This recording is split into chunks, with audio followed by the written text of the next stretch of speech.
ఈరోజు టేస్టీగా గింజలేని వంకాయలతో నేనైతే టేస్టీగా కర్రీ అయితే ఎలా చేస్తానో చూడండి.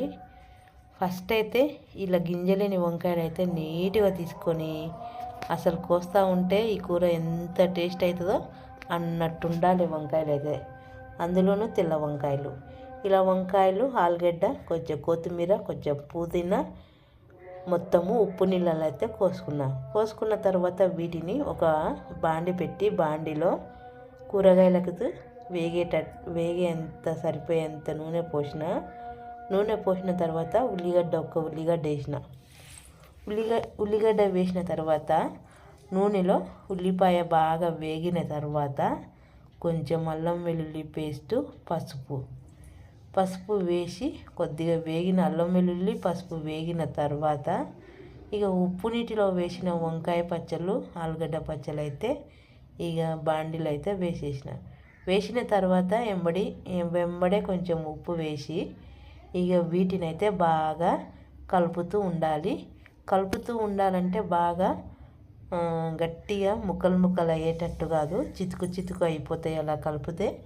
అలా కాకుండా నెమ్మదిగా ఇలా కలుపుతూ ఉండాలి. ఎక్కువ ఇలా దగ్గరుండి మీడియం మంట మీద ఇలా కలుపుతూ ఉంటే మనం వేసిన కూరగాయ ముక్కలన్నీ కరెక్ట్గా వేగి అన్నీ ఒకేలాగా వేగిపోతాయి. ఇక మొత్తానికైతే ఇలా కలుపుతూ ఉంటేనే ఈ కూర అయితే చాలా బాగా అవుతుంది. ఇక అందులోనూ నాకు ఇష్టమైన కూర, అందులోనూ పల్లెటూరులో ఇలాంటి కూర చేసుకొని ఇక వేడన్నంలో తింటే ఇక ఎంత రుచి ఉంటుంది. ఈ కూర మొత్తం ఇక తినేస్తాం, అంత బాగుంటుంది. ఉట్టి కూర అయినా తినేయగలుగుతాం. చూడండి, కూర రుచిగా అవుతుందా కాదా అనేది వేగేటప్పుడే మనకైతే తెలిసిపోతుంది. చూడండి, ఇలా చక్కటి కలర్ అయితే ఇలా వేగేటప్పుడు ఇలాంటి కలర్ కూరగాయలకు వస్తే ఆ కూర అయితే చాలా బాగా రుచి అవుతుంది.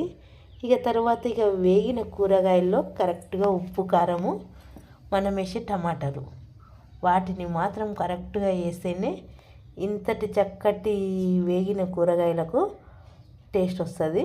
ఇక తర్వాత ఇలా నెమ్మదిగా ఇక కలుపుతూనే ఉన్నాను అడుగంటకుండా.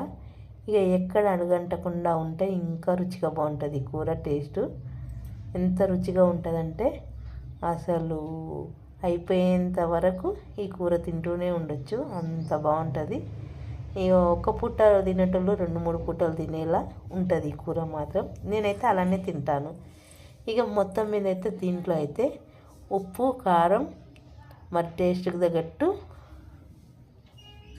వేసి వీటినైతే ఇక మొత్తము ఇలా కొంచెం గ్రేవీ లాగా కాకుండా కొంచెము చారు చేసుకొని ఇక దీన్ని అయితే వేడన్నంలో తింటే టేస్ట్ మాత్రం సూపర్ ఉంటుంది. చూడండి, వీడియో మీకు నచ్చిందా? నా వీడియో నచ్చితే ఒక లైక్ చేయండి, షేర్ చేయండి, మరి కామెంట్ పెట్టండి. మరొక వీడియోలో అయితే మళ్ళీ కలుద్దాం.